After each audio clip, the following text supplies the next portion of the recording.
I'm J.G. Michael, and this is Parallax Views.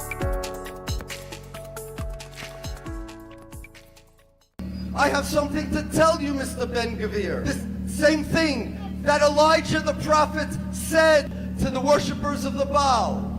Mr. Ben-Gvir, Ad Mosai atem poischim al shtei hasifim. Im Hashem hu Elokim l'chuach harov. Im Habal l'chuach harov.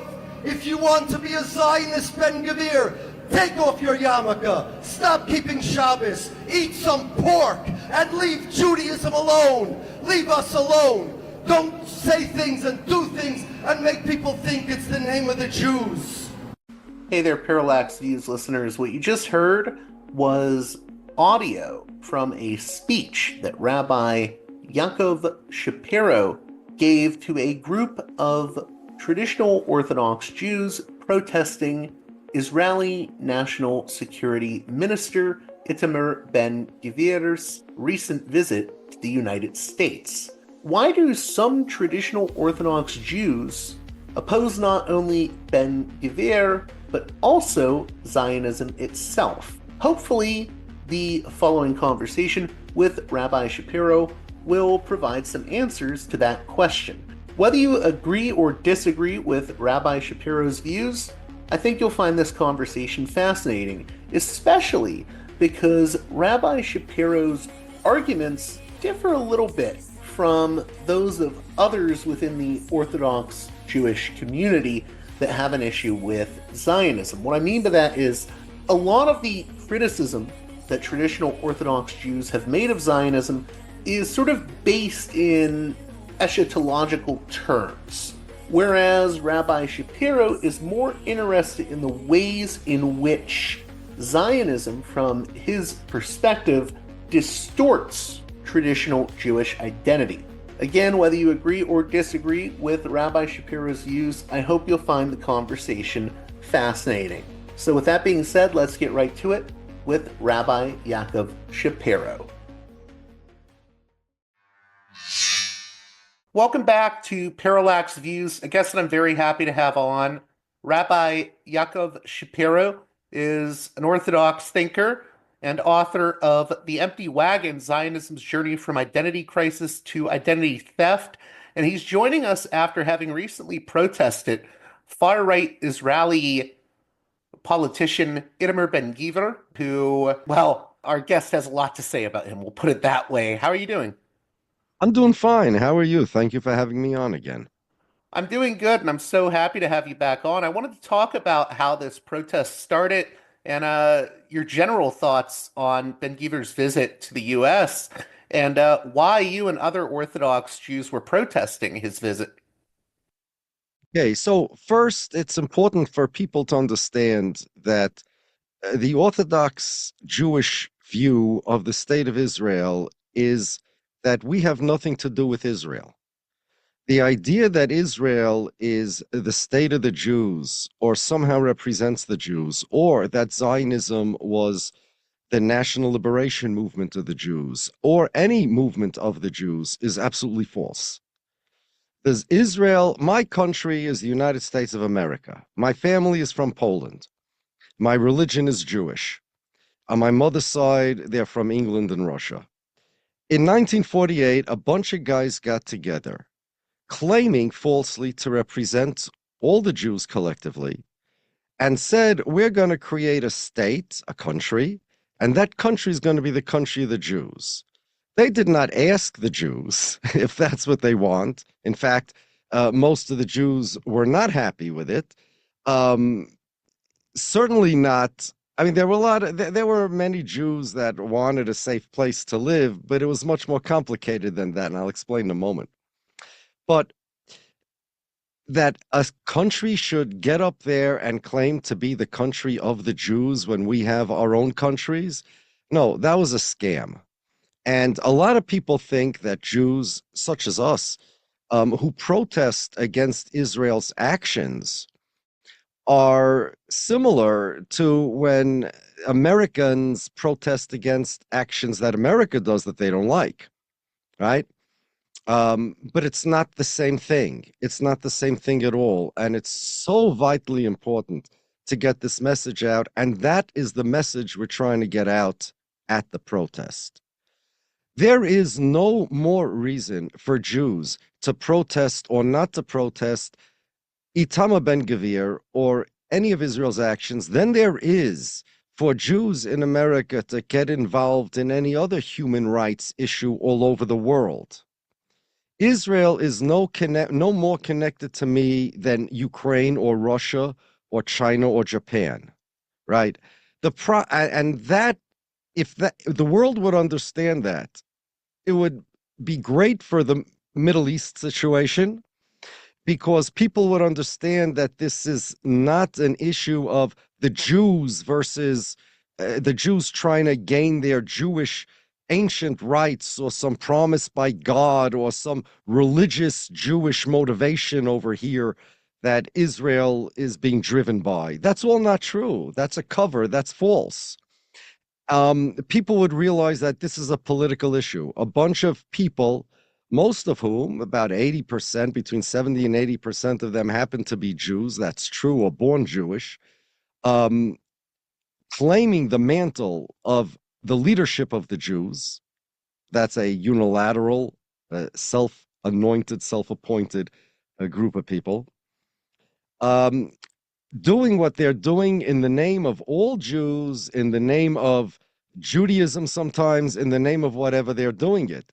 And we want people to know that that's all a lie. They're doing it in the name of the country called Israel, and the ideology that's driving them has nothing to do with anything Jewish. It's an ideology called Zionism, part of which claims that Israel represents the Jews, because Israel's the state of the Jews. Now, it's really vital for people to understand. It may sound like a subtle nuance, and in a way, it is a subtle nuance, but this subtle nuance makes all the difference if people want to understand what we're protesting about. Our job is not to take a look at Israel's actions and say, okay, we're Jews, we don't like what Israel's doing. Well, if we don't like what Israel's doing, we could not like what Israel's doing because we're human beings. Because if we're Jews, we could not like what Israel's doing, just like we don't like what any other country's doing. If we like what Israel's doing, we're not proud. There's no reason for us to be proud as Jews. We don't want credit for what they do, and we don't want blame for what they do. We have nothing to do with them. It's a disavowal. It's a renouncement. It's a falsification, a refutation of their claim to be acting on behalf of the Jewish people. Now, this is very different than, let's say, other anti-Zionist Jewish groups, like, let's say, Jewish Voice for Peace and groups like that. When they protest Israel, they're saying, well, you shouldn't be doing this in our name because we're also Jews and we don't like what you're doing. That's not what we're saying. Now, we may not like what they're doing. That's a different story. But what the JVP and those groups communicate to everybody is that, okay, if Israel would be doing something good, then we'd be happy about what they're doing in our name. It's what they are doing. It's not that they have no standing to act in our name altogether. It's that this particular thing that they're doing in our name is we don't like that, right? Our message is they have no standing to act in the name of Jews altogether. We're pulling out the rug from under them. Imagine if it was the Ukrainians fighting the Palestinians. Imagine if it was the Russians bombing the Palestinians, claiming that they're doing it in the name of world Jewry. So what do you think world Jewry would do? We'd get up and say, no, Putin is not our representative. You see, and that's what we're doing. Ben-Gvir himself is not only one of these guys in the Israeli government, in the government that claims to be the government of the Jews, but he also is a religious Jew. He wears a yarmulke like I do, and he claims to be functioning driven, at least in part, by his Jewish beliefs. And we're saying we disavow those Jewish beliefs. He's an idol worshiper as far as we're concerned. We want nothing to do with him. In fact, his actions provokes animosity against Jews all over the world because of what he does. His trespassing on the Temple Mount, okay, is not only is it prohibited according to Jewish law, but that is by doing so, that's a provocation. It's unnecessary and it serves no religious purpose. It only serves his political provocations. That's all it does. And it's not that, I know somebody's going to write in the comments when you post this, oh, see, he doesn't care about all the Palestinian kids being killed. No, that's not what I'm saying. Of course I do. But the point is, my role is no different than, let's say, an American Christian or an American Buddhist or Hindu. I'm an American. I'm not Israeli. I'm not Palestinian. My involvement in this, my obligation over here, is not like it's my country doing something. If America would be doing something bad, all Americans would have an obligation to speak up, right?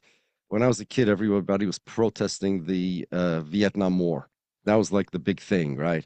When I was a kid, except for, the construction workers. They were for the war. They were. But aside from them, everybody was protesting the war in Vietnam. But Israel's not my country. And part of the reason why there's no peace in the Middle East is because people think that Israel's the country of the Jews, and they look at this conflict as, okay, the Jews have their connection to the land, their historical rights, their self-determination movement, versus the Palestinians' rights, the Palestinians' connection to the land. And it's a question of the Jews versus the Palestinians in terms of their connections, their rights, what are their roles, what should be. That whole scenario is Hasbara. That whole scenario is Israeli Zionist propaganda. What's really happening is there's this country, Israel, that has nothing to do with the Jewish people in toto. It has nothing to do with Judaism, the religion. It's motivated by a political ideology called Zionism. That is a completely different idea of what a Jew is. It's a nationalist political ideology that has nothing to do with Judaism. I know in other religions, the Hindus also tell me that there's some type of nationalist Hindu religion, and then there's, let's say, the Christian nationalists. If you'd go over to a random practicing Christian and you tell him about Christian, well, that has nothing to do with me. And in terms of him being religious, Orthodox Jew, people say, well, he looks like you. You both wear a yarmulke. He doesn't really look like me. I wouldn't want to look like him. But, going to Orthodox Jew like me and telling me, why don't you take responsibility for what Israel does, is like going to the Catholic Church or the Pope and asking them, why don't you take responsibility for what the evangelicals do? Aren't you both Christians? Don't you both believe in Jesus? Don't you both believe in the New Testament? Don't you both believe in a Trinity? Don't you both believe Jesus is the Messiah and Son of God? And the Pope or the Catholic Church is going to say, excuse me, we have nothing to do with those guys. Those are evangelicals. We don't even believe they're real Christians, and vice versa. So I'm telling you now that the religious distance between regular Orthodox Jews and Zionists like Ben-Gvir is greater than the distance between the Catholic Church and the evangelicals. I want to ask you something, just to get out of the way, because I think some people have unwittingly, or even in some cases, I think willfully, confused the argument you make in the Empty Wagon. A lot of people I've seen say, "Oh, that's just he's just making the Neturei Karta argument, the Rabbi Weiss argument," and I think you're actually making a little bit more of a different argument. I think someone like Rabbi Weiss is more talking about what's forbidden for us to go back to Israel. You're going beyond that into how secular Zionism, as a nationalist ideology and a political project, is literally, from your perspective, a form of identity theft. Yes, that's in fact the subtitle of my book is Zionism's Journey from Identity Crisis to Identity Theft. And it's not a little different, it's very different. See, the Zionists, the people that think that are victims of Zionist propaganda. The Zionists have a tendency, and everybody should be on alert for this, not only to talk about what their position is, but the Zionists have a tendency, it's part of their propaganda, to communicate to the world what their opponent's position is. And they tend to lie about it. So they say that the Orthodox Jews that are anti-Zion, no, we're really Zionists. We really want to take over the land. We really believe in Zionism, but the time is not right yet. So let me tell you off the bat, that's not true. The argument that I'm making is that when the Messiah comes, the state of it, what Israel claims to represent has nothing to do with Judaism, not before the Messiah, not after the Messiah. The argument that I'm making is that these are a bunch of people, secular or religious, including the religious version of Zionism, like Ben-Gvir, which is why we were protesting against him, because it is easier to confuse him with me than it is to confuse a godless heretic like Benjamin Netanyahu with me. Okay? Netanyahu is not an observant Jew at all. Ben-Gurion was not an observant Jew at all. Herzl was not an observant Jew at all. Ben-Gvir is. And that's why it's more important for us to distinguish and people to know that we have nothing to do with him. We are not him. We are opposed to him. Every single word he says, we're opposed to. And not, okay, that's first. Second, there are, the argument I'm making has nothing to do really with religion. It has to do with Jewish identity.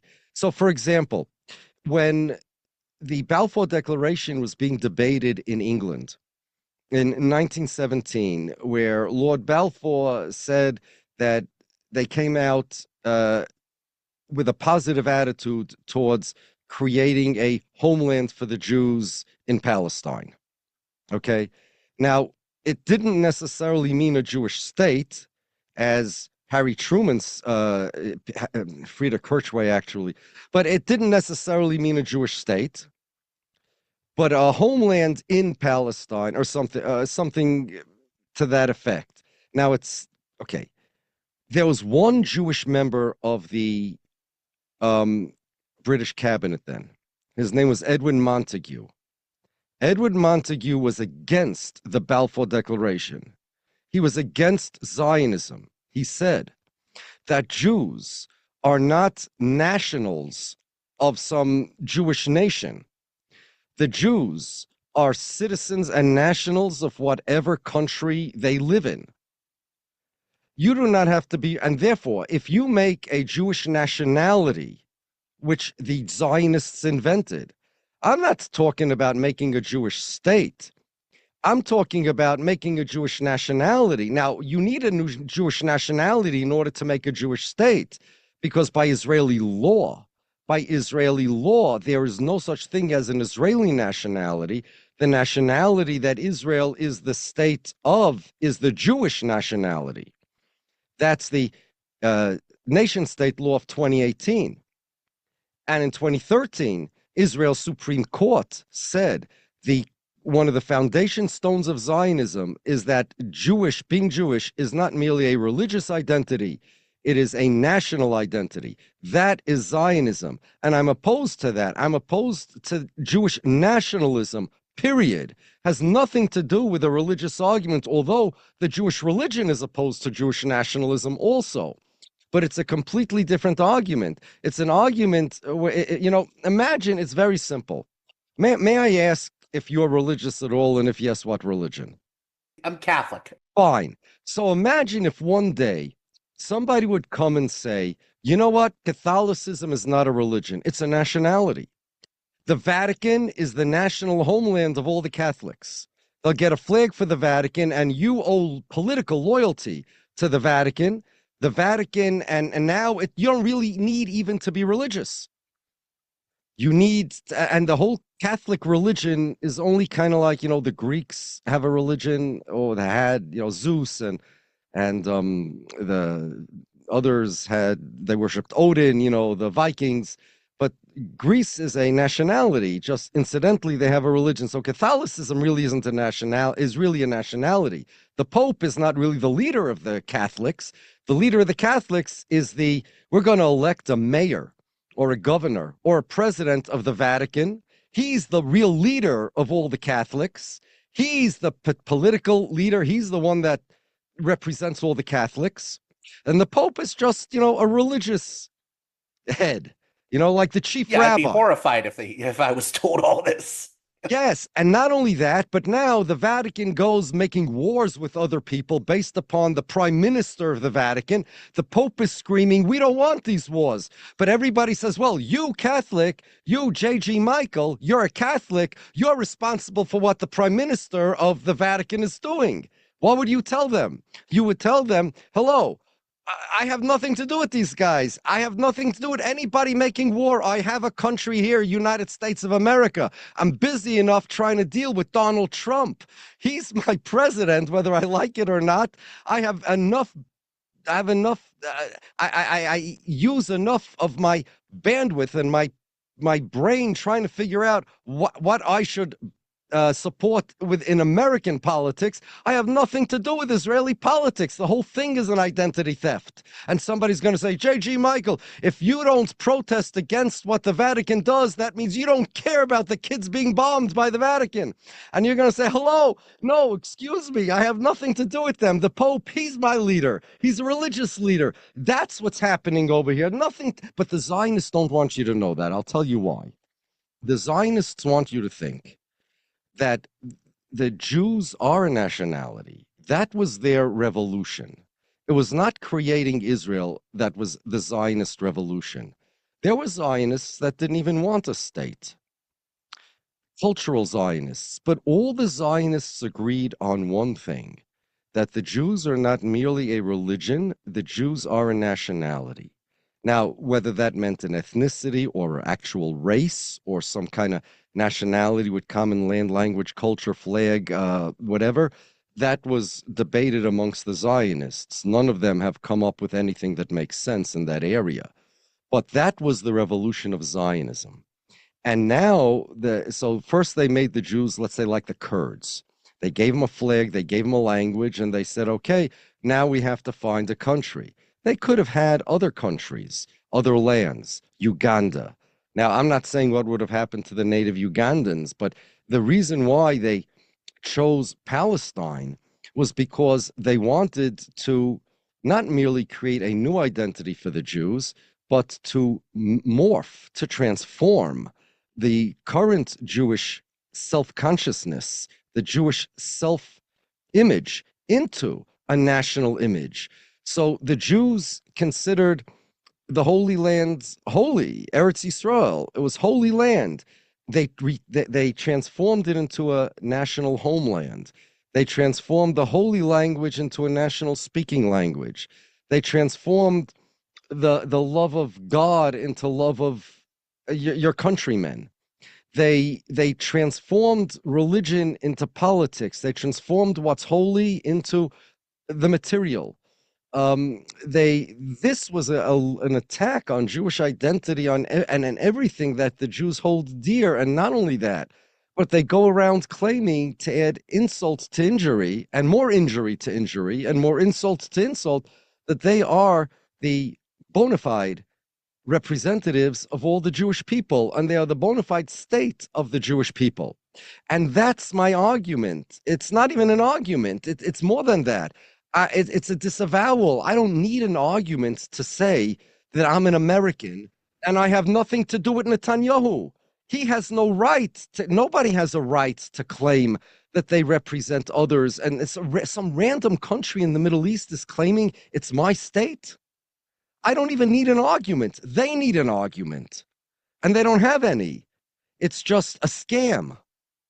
What's really interesting is that, in a way, I think the sort of secular Zionist founders of Israel would cop to this. You know, they would say that we need a new muscular Jew as opposed to the galut or the exilic Jew. I mean, they kind of admitted this. Oh, they were proud of it. They bragged about it. But the Zionists want you to think that the Jews were always a nation. They looked at themselves as a nationality, and the Golos Jew, you pronounced it Galut Jew, same thing, just with a different accent. You have a European accent. You're talking with a Middle Eastern accent. Same thing, like, tomato, tomato. The Golos Jew, the exile Jew, was only a temporary. It was a problem developed because we didn't have our own land and we weren't able to express ourselves as a nation properly. And at best, it was a temporary way of expressing Jewish nationality until we were able to procure our own land again. Now we can dump the whole Golos Jew ideology and world outlook. But the truth is, those are our dearest values. We are pacifists. Jews are pacifists. We don't want war. We want to live. It's our divine mission to live amongst the world. Long story. It has to do with exile. And it is true that all of these things that were near and dear to us, the Zionists mocked, and they said it was a revolution. But what they want you to think, and they invented a whole revised Jewish history. The guy who did it was mostly Ben-Zion Diener was his name, but it started with Heinrich Gretz. And every Israeli academic, I mean, I could recommend books for your people. The Making of Modern Zionism by Shlomo Avineri. That's a good book for your people to read, okay? Heinrich Gretz, they invented this idea that the Jews are a nationality, a civilization, and that the Messiah is a political concept rather than a religious one. And the Jews, when they said next year in Jerusalem, what they meant was, I don't know, the Zionists should take over Jerusalem as a political sovereignty rather than, no, God's going to come and transform the world and the wolf will lay down with the lamb and we're going to have peace. These were all our ideas. And the Zionists don't want you to think that they invented the idea of a Jewish nationality. They want you to think that they represent the real, authentic, historical Jewish identity. And we, Golos Jews, as they call us, are the aberration. At best, we were a temporary place marker until they get back their sovereignty. And we're sitting here screaming, hello, anything Israel does has nothing to do with Judaism, okay? People can have whatever political opinion they want. And again, please, guys who want to write in the comments, oh, he wants to kill the Palestinians. He just wants to wait to kill them until the Messiah comes. No, that's Zionist. That's what the Zionists want you to think, that all Jews believe this. It's not true, okay? I don't know how strong I have to say this. Not true. No, not true. Absolutely. One thing I wanted to delve into, and I wanted you to dissect this a little bit. What I hear from far-right religious ultra-Zionists that support Ben-Gvir and Smotrich, they'll say, well, we don't like the secular Zionists like Ben-Gurion that founded Israel. And what we're actually doing is we're reclaiming, Zionism from them. And we're going to have a religious Zionism. And, those secular Zionists were actually undermining our Jewishness. Now, you would argue they're actually, these religious Zionists are also undermining Jewishness. Can you speak to that? I mean, how did we get here where religious Zionism became a thing? I'll tell you how we got here.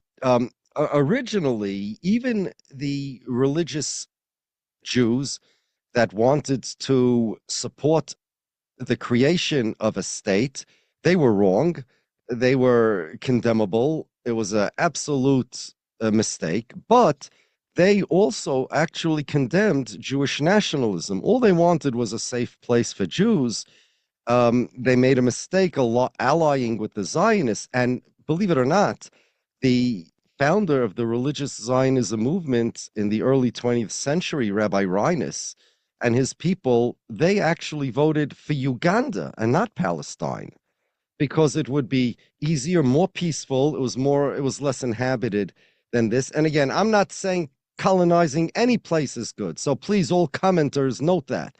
But the point is that they didn't care about the Holy Land, the ancient homeland at all. All they wanted was something practical. Then there was one rabbi that changed, that created this religious Zionist movement. His name was Rabbi Abraham Kook. Rabbi Abraham Kook was condemned by great Jewish rabbis as an idol worshiper. He was a nationalist, and by that I mean Hegelian, Hegel, Bergson. He absorbed secular nationalist ideology, and he especially the idea, the nationalist idea that the nation is the unit and the individual people are just cells in the unit, and the nation has its own mind. And the actors in history are nations, not people. This is a old nationalist philosophy, okay? And he absorbed that, and he believed in it. Now, of course, this has nothing to do with Judaism. It's, in fact, it's just a random philosophy that's completely out of style nowadays. But he believed it, and what he did was he decided he believed it. He regurgitated this nationalist philosophy in Judaic language. He didn't quote his sources. He made it look like he's talking about Judaism and religion, very mystical. He put it down in language that's very mysterious, and people confused mysterious for mystical. And what he really was, that's exactly what they did. And what he did really was, he took these philosophers of nationalism, translated their stuff into mysterious type Hebrew, regurgitated it to the Zionists, to the non-religious Zionists, and now the non-religious Zionists, and now they were able to say, no, not only are we motivated by nationalism, Kook told them that, okay, there's Jewish religion involved in this too. Other rabbis said, had the worst possible condemnations for this Rabbi Kook. However, he was a pacifist, actually, Rabbi Kook. I was going to say real quick, he was very different than, we'll get to it, but he was very different than his son. Right. His son, I see you did your homework over there. So his son, Tzvi Yehuda Kook, you see, here's the problem. Judaism, it's a discipline besides a religion, meaning that we have our texts, we have our proofs, we have our debates, and if you want to come up with an idea, especially something that's new, and especially if something's revolutionary, you need to prove it, you need to bring support, you need to bring precedent, etc.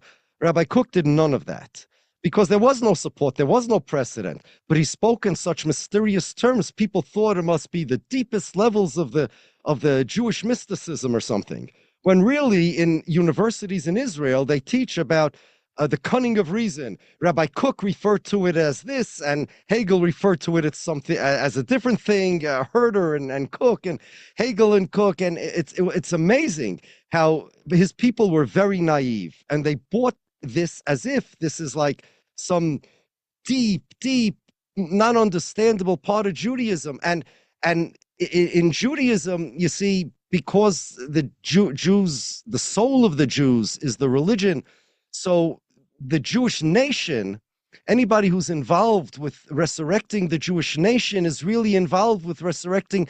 He's really attached to the soul of the Jews.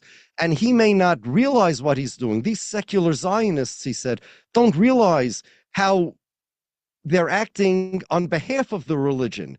because there's like a uni-mind. The Jewish soul of the nation is the mind, and these secular Zionists are just the limbs, and the They're mind the vessel for like the fulfillment controlling of them. prophecy almost. Yeah. Well, yeah, well, there are people that mockingly refer to Rabbi Kook as the prophets because he must have received this stuff directly from God, because this stuff is nowhere to be found. I mean, we know that it's the secular nationalist. Anyway, his son, who also, because his father was not bound by having any proof texts or any logic, he just threw out this mysterious stuff, this really unintelligible stuff. So his son used the methodology of the father, meaning basically say whatever goes, but he was a big militant. He invented the son, Tzvi Yehuda Kook took his father's nationalist philosophy with his own militant philosophy and invented this Jewish nationalism. So you have these guys. So as our great rabbis said, nationalism in Judaism is idol worship, and religious nationalism is religion mixed with idol worship. Like in the Bible, the prophet Elijah told the Baal worshippers who were also worshiping God, listen, and this is, by the way, and I quoted Elijah the prophet to Ben-Gvir at that protest that you're referring to the other week. I said, just as Elijah the prophet told the Baal worshippers, if you want to be a Baal worshipper, go worship the Baal and leave God alone. If you want to worship our God, leave the Baal alone, but you need to choose. And the reason why he's telling them to do this is because if somebody worships Baal and God, they confuse people. They make people think that this is Judaism, that Baal worship is Judaism. And therefore, you know what? All Jews have to keep all the commandments, but if you're going to confuse people and influence others, you know what? Just go to become a Baal worshiper. And I told Ben-Gvir the same thing I say to you. If you want to be a Zionist idol worshiper, take off your yarmulke, eat some pork, stop keeping Shabbos, and go be a Zionist. Go be like Ben-Gurion. Go be like Netanyahu. Go be like Herzl. But if you want to practice Judaism, then you have to get rid of Zionism. We will accept your repentance with open arms, I said, if you can manage it. But if you don't want to repent, then I'd prefer a Ben-Gurion to a Ben-Gvir.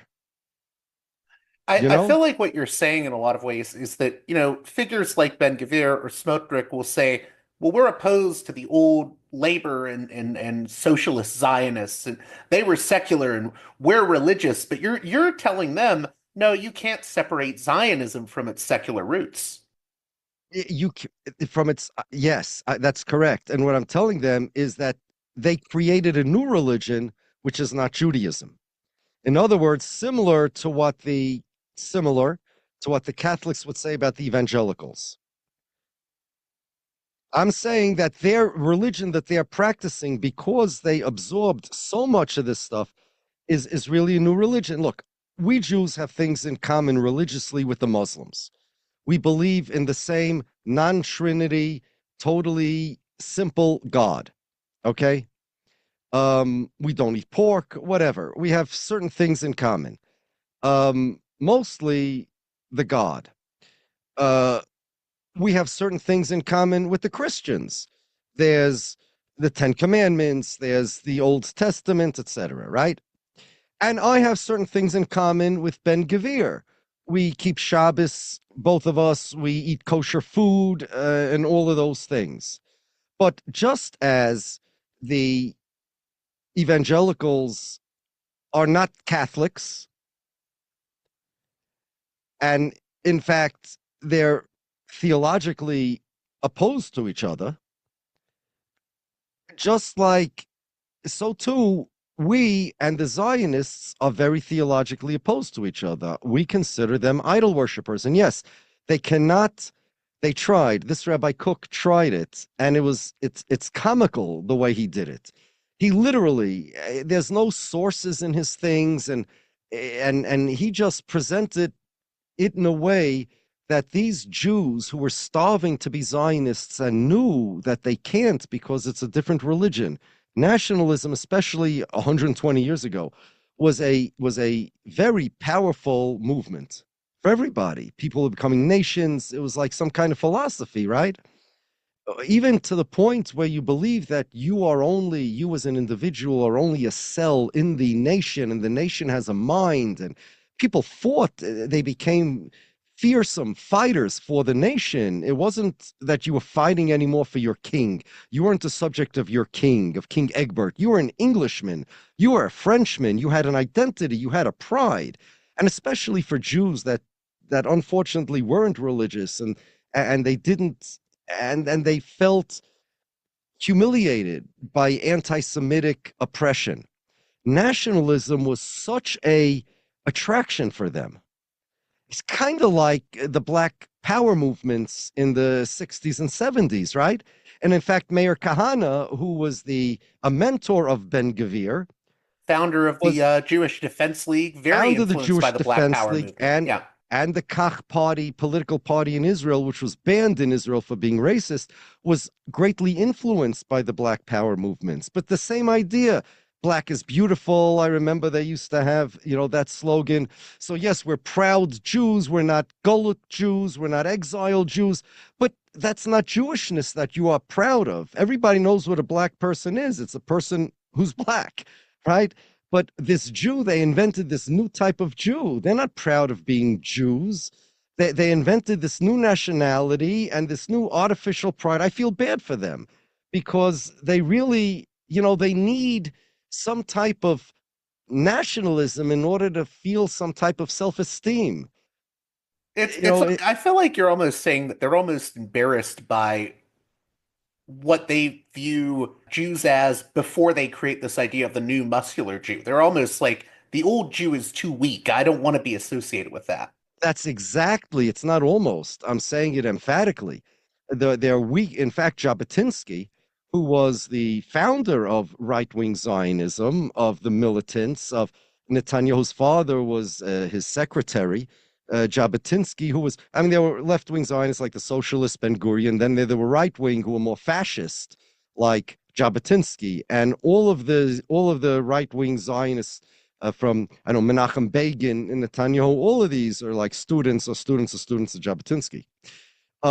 Jabotinsky said a eulogy on Herzl, 1904, when he said in 1905, I think, but Herzl died in 1904.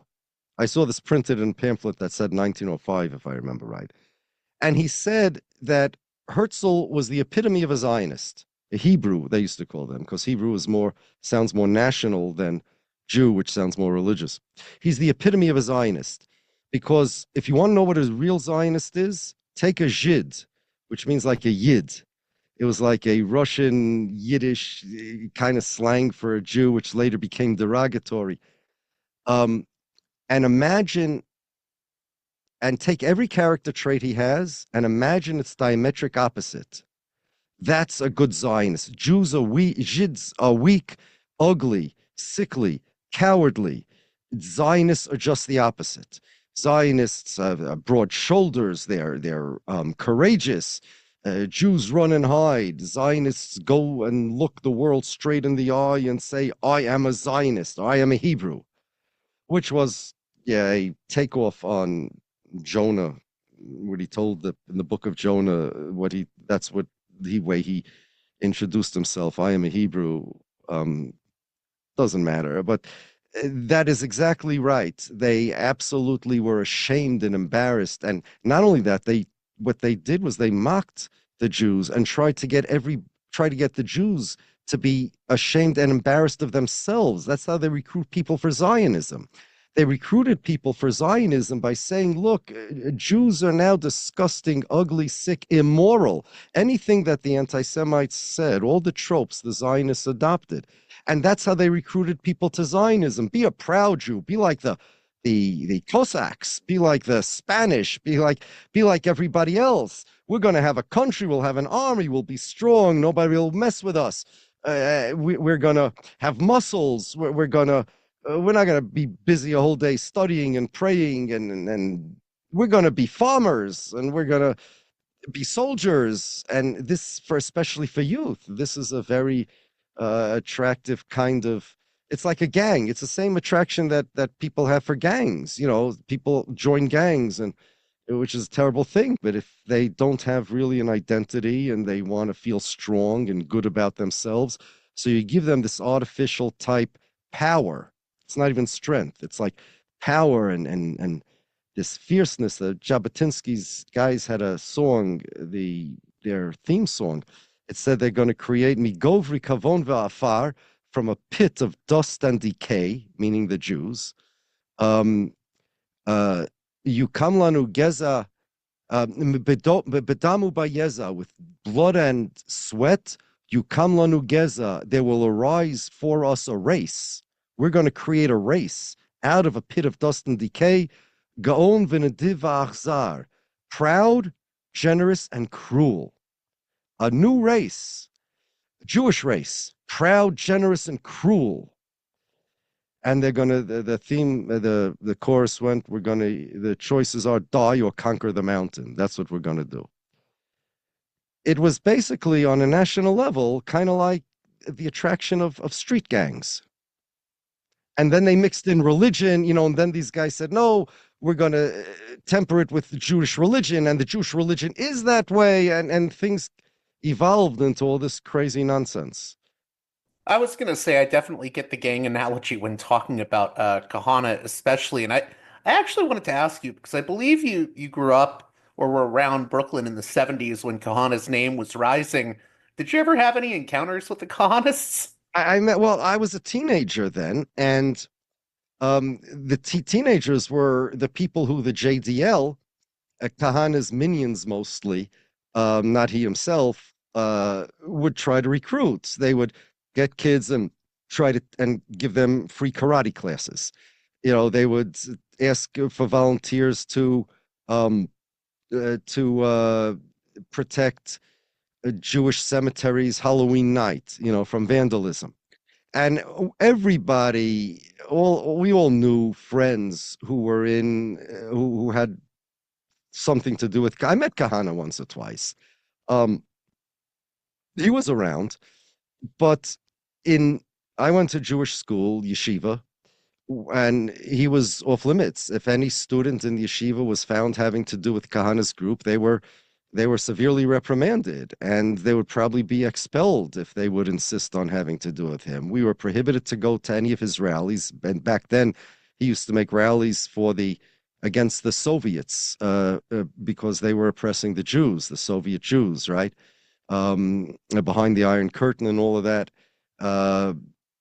Those protests didn't help the Jews at all. I remember there was a guy that came out of Russia when the Soviets let them go, and he said these protests just made things worse for the Jews in Russia because the Russians, it just annoyed them. That's all it was.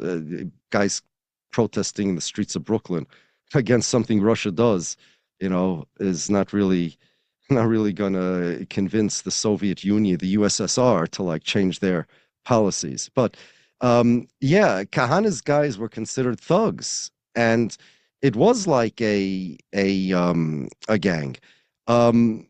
He was later, his JDL was later categorized as a terrorist group, by the US.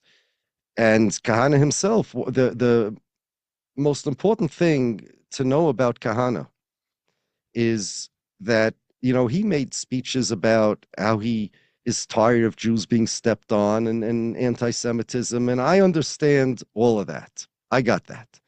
I'm Jewish too. Okay. I don't like anti-Semitism either. But his approach that we gotta make everybody fear us and then they'll respect us. That's literally what he said. He said, there was a speech of his, a clip that you can get on YouTube.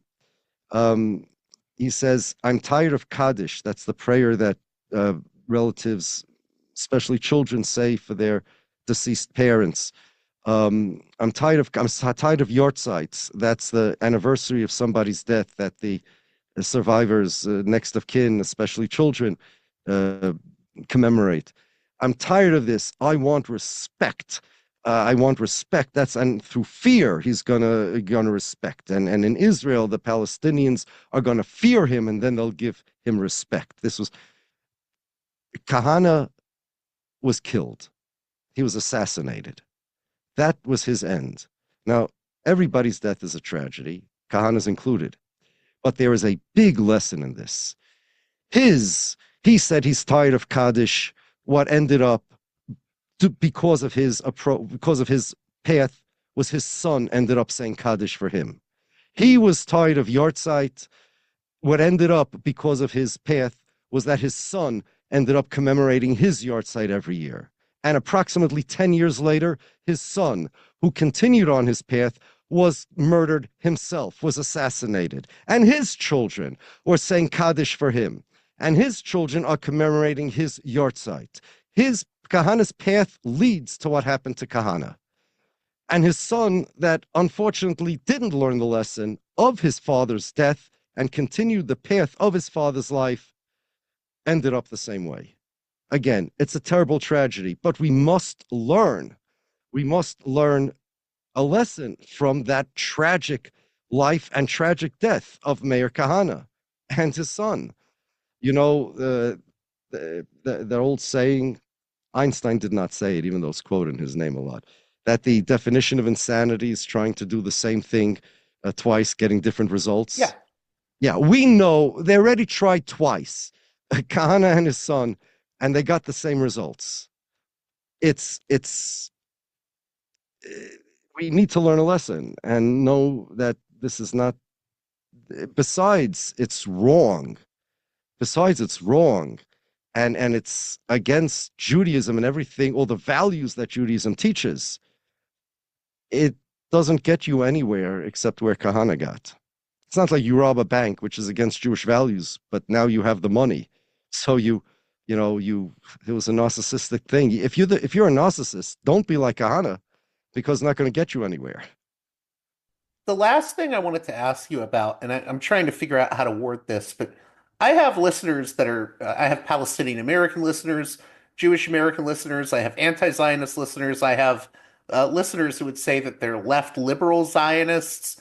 And I'm curious, what do you say to secular Zionists that say, well, the problem is just Netanyahu, and I don't understand where Rabbi Shapiro is coming from? How would you respond to those listeners? Well, I would respond simply by saying that, I mean, first of all, I have a podcast that actually argues that left-wing Zionism stood no chance against fascist Zionism, because left-wing Zionism does not make any sense. Left-wing Zionist, a guy like Ben-Gvir, okay, he was there in 1948. It was Jabotinsky that was in charge. Jabotinsky was dead by then, buried in New York. It was Ben-Gvir that was around in 1948. It was Ben-Gvir that decided that the Jews have to be, in order for the Jews to be melded into a nation, they have to have an army that becomes part of their identity. It was Ben-Gvir that said that the Israeli army is different than all other armies because it will clean the Gullus Jews of their foreign garbage. It was Ben-Gvir that did this. Now, so you don't want an occupation? Okay, is that what they're saying? So not, you want a country that you still want a country that is a 2018 nation state law, that is the country of the Jews? Do you want that there is no Israeli nationality, just a Jewish nationality? You know what? Fine. If you want an Israeli nationality, then I'm with them. I agree. Make an Israeli nationality. But Israel's Supreme Court said that a cornerstone of Zionism, foundation stone of Zionism, if I remember right, it was Judge Uzi Vogelman, or maybe it was Meltzer. It was a 2013 case. A foundation stone of Zionism is that the Jews are a national identity. So long as you believe, A, the Jews are a national identity, not right-wing Zionism. That's their Supreme Court, which are not a right-wing Supreme Court, by the way. The Supreme Court is not, Netanyahu his guys are opposed to the Supreme Court. If you believe that the Jews are a nationality and Israel is the state of that nationality, then you have the same problem. It's just that the right-wing Zionists are not, straddling both sides of the fence. Here's what I would tell a left-wing Zionist. I say this all the time, actually. The left-wing, there are a lot of people out there who claim to be anti-Zionist, but they're really not. They're really pro-Palestinian. And there's a very big difference. Here's the difference. Let's say, for the sake of the argument, that Israel and the Palestinians would come up with a two-state solution. Let's assume that the Palestinians get 90% of the land and Israel gets 10% in the Negev desert. Let's assume that Israel is happy with that deal and the Palestinians are happy with that deal. It's all theoretical, but let's just say so for the sake of the argument. These anti-Zionists, are they happy with this? Sure, if the Palestinians are happy and the Israelis are happy, why shouldn't they? Well, I'm not happy. You know why? Because Israel will still be the same Zionist entity.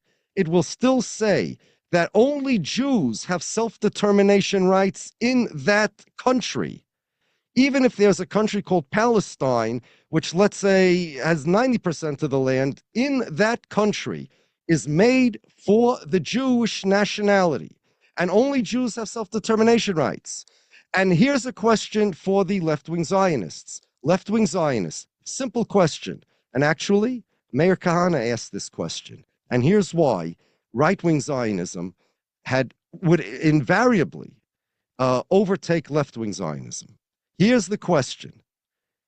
Let's say, forget the Palestinians. Let's say they have their own state. Okay?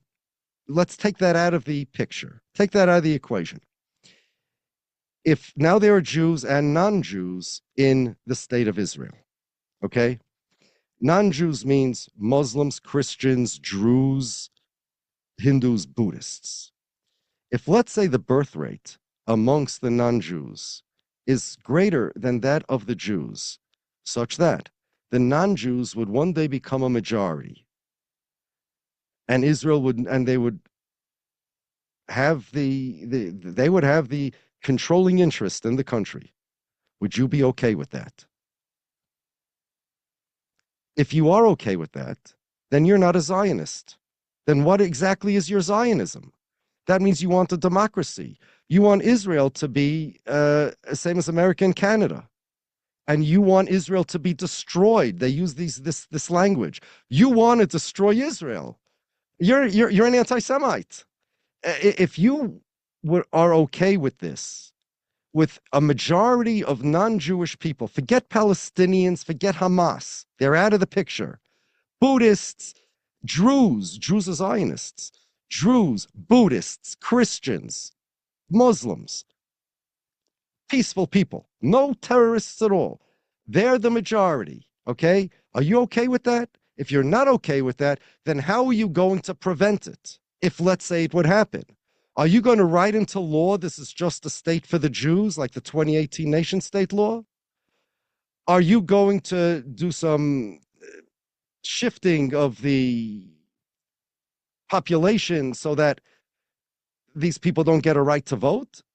What are you going to do? If you are okay with a regular, normal country and an Israeli nationality, everybody's nationals of Israel, and Israel is the country of the Israeli nationals. It's not the country of the Jewish nationality.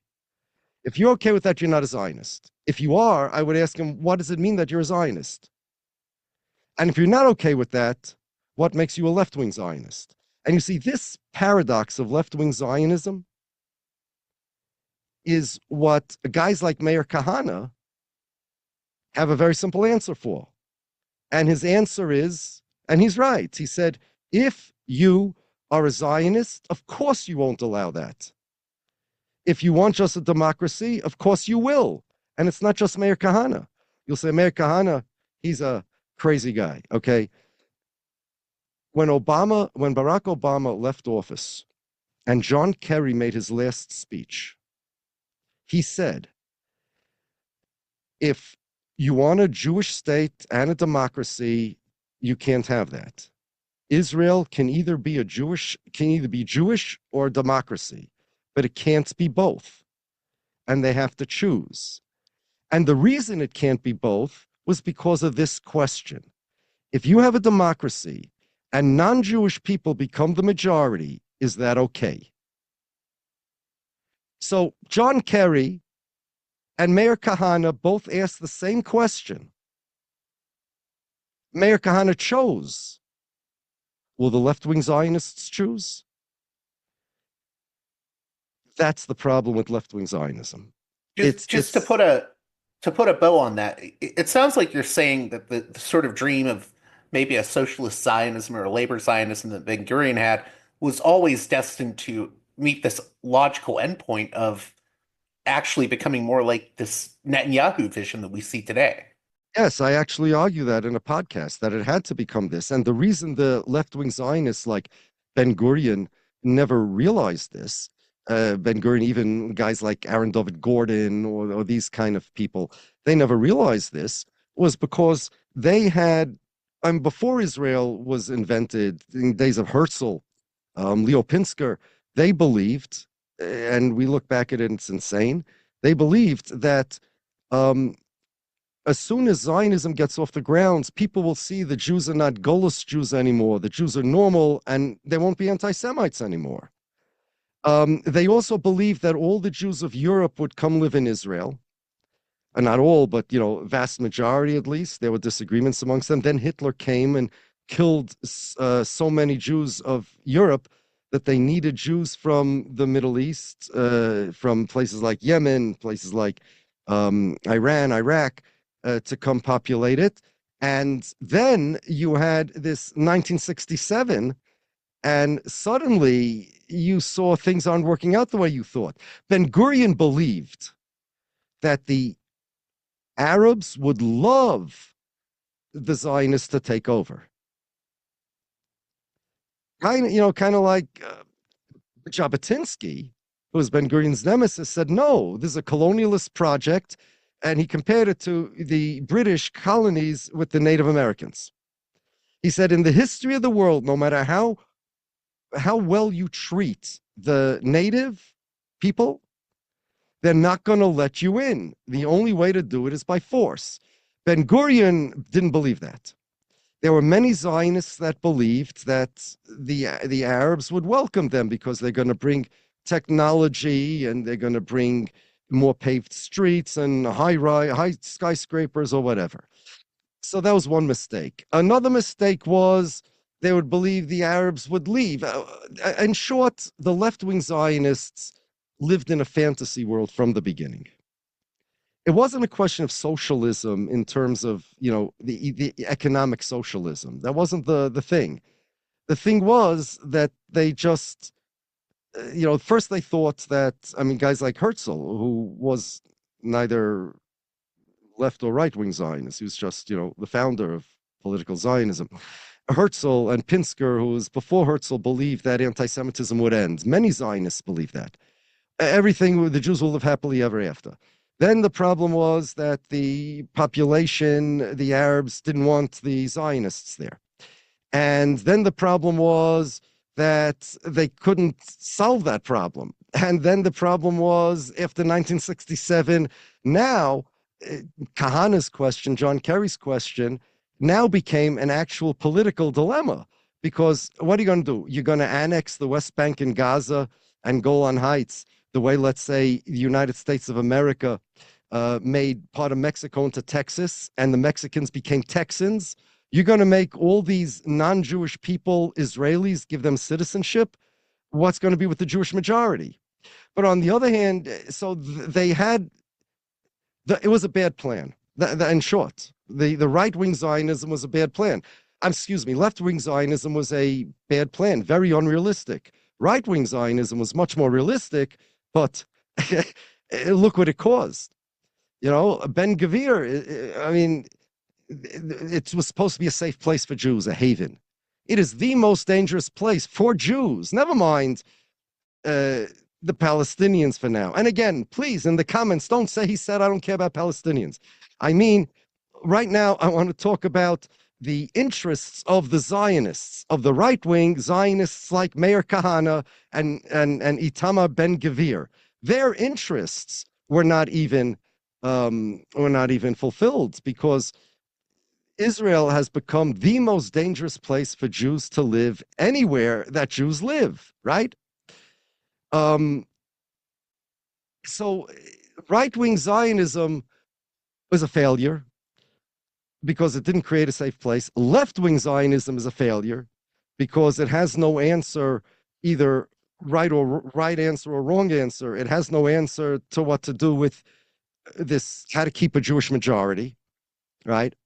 So Zionism was doomed from the start, but left-wing Zionism made much less sense, and from the get-go, it was exposed to be a sham, and right-wing Zionism got much more support, especially since the Zionist narrative is everything self-defense. Self-defense, self-defense. So self-defense, militancy, etc. Then you have the Tzvi Yehuda Kook with his settlers, 700, 800,000 of those guys. So you're talking about a large voting bloc, right? So left-wing Zionism really never stood a chance. Well, I want to thank you again, Rabbi Shapiro, for coming on Parallax Views. Hopefully we can do this again in the future, because I always enjoy my conversations with you. You're very erudite when it comes to talking about all of this, and I want to thank you again, and I suggest my listeners check out your book, The Empty Wagon. Thank you so much for having me.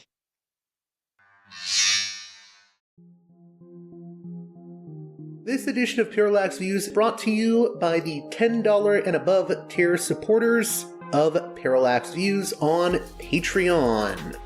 So, with that in mind, producers credit shoutouts to Galen, Matt, Gunnar, Mark, Simon, Alexander, Catherine, G, Tilo, Emilia, Jeremy, Jeff, WV, John, Bert, Brian, Elliot, Michael, Brace, James, Nick, Mersham, Galen, Gareth, Arlen, Bo, Christopher, Michael, Gigadelic Media, Will, Chance, Chase, Dan, Big Bob, David H, Y. Kellerman, Saded 13, Kathleen, David, Ava, Bob, The West Bank Robbery Podcast, Jamie, Enoch, Gary, Max, Ishtofer, James, Martin, Matthew Ho, Brian, Nobody, Thomas, and Dano. And now on to the show. Well, that does it for this edition of Parallax Views. As always, please consider supporting me on Patreon at patreon.com/parallaxviews. One more time, that's patreon.com/parallaxviews. And with that being said, until next time, you've been listening to Parallax Views with Parallax Views to Parallax Views with Parallax Views. The way out is not simply to say, don't do it, just to prohibit. It's nothing else. If we don't do it, others will be doing it like crazy. So, we have to confront the problem. But no, basically, I know of the great anxieties, problems, new forms of control, but it's also new forms of freedom. This is why I always emphasize that internet and all this new digital stuff, it's a very ambiguous phenomenon, but it's the field of struggle. New forms of enslavement, but at the same time, new incredible forms of freedom. We have to accept the fight with no nostalgia for old, allegedly more authentic community or whatever. I'm not afraid. I'm not afraid. I'm not afraid. I'm not afraid